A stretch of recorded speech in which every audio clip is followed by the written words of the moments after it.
And now for our final entry. Our final entry.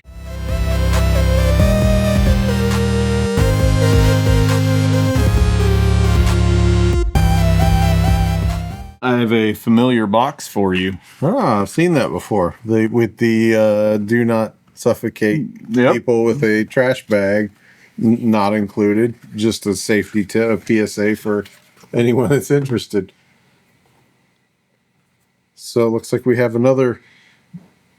And this one's not a mullet Not cart. a mullet cart. Multi cart. This is a Game Boy Advance cartridge size. In another tricky case. Tricky case that I can't seem to do.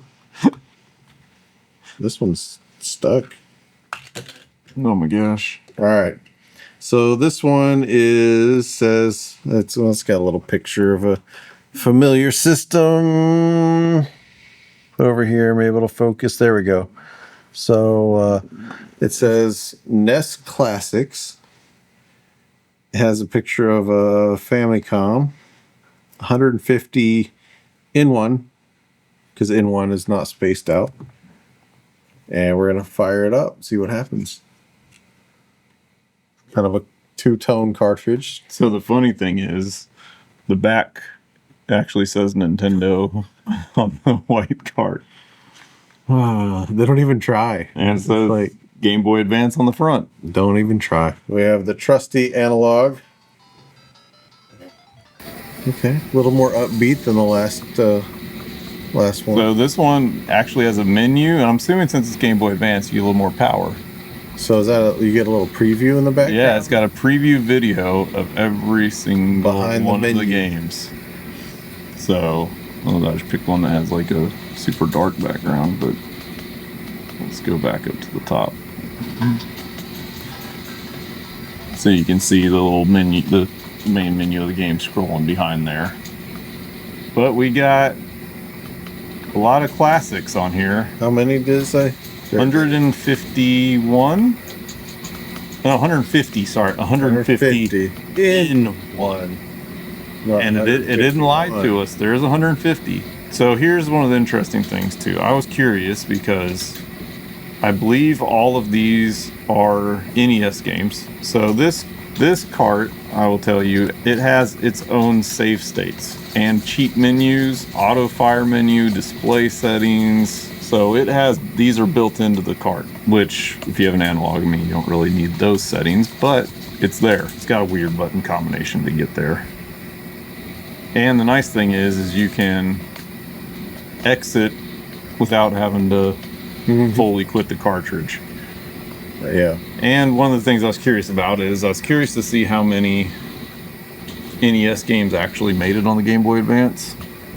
And apparently outside of remakes, I think there was 17 NES Classics remade on the Game Boy Advance. This thing's actually running, it actually is sort of running an emulator. Oh, so okay, I did look up that. There is a Legend of Zelda. So this is actually a fully redone game, new graphics, semi-new story, like, and it just came out, like, it's not, it's much newer.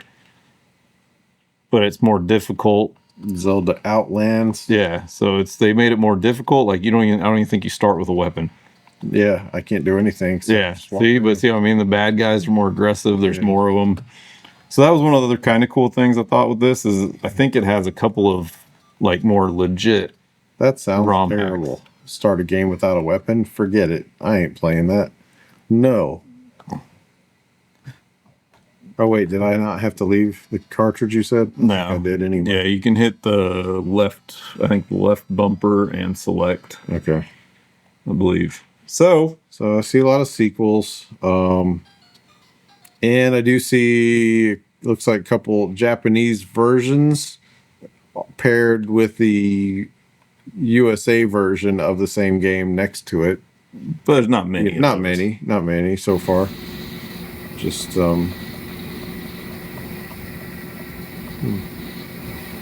So yeah, new Ghostbusters 2.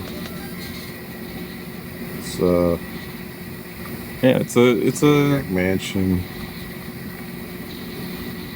It was an interesting collection, and then like I said, that these games weren't actually ever released on a Game Boy Advance.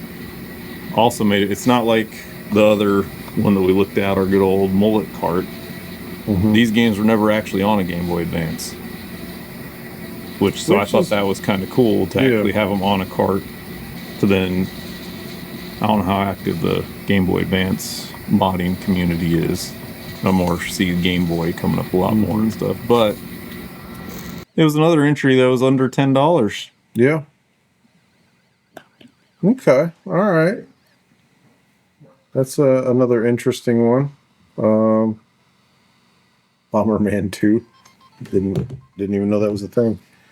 It might not have been. It might be some sort of hack game, but I think there are a few hacks on this cart, but they're more quality conversions than they are the crap-tacular ones that we have on those other random devices. That guy. Yeah. All right. Okay. Another interesting entry. What's that? Do we have any left? Is that it? This is the last entry. The last one. That I think it's the last so one. You what are you doing with that one? I'm unpacking this one because I just think it was really cool that you can play games on the Game Boy Advance that weren't released for it. Like if you have a Game Boy Advance, this is we've got some decisions to make. We may have to break down some different awards. We'll just see. It's a very loose competition, but we just wanted to show you what kind of things you could get for a budget price in the emulation world. And we're going to do some comparisons in our next video. And choose which one we like the best. Yeah. Which will be tricky. It will. It will. We have some of the garbage ones. I was going to say, it's going to be easy to rule several of them out entirely. But who's going to reign at the top? We shall see. We'll let you know next time.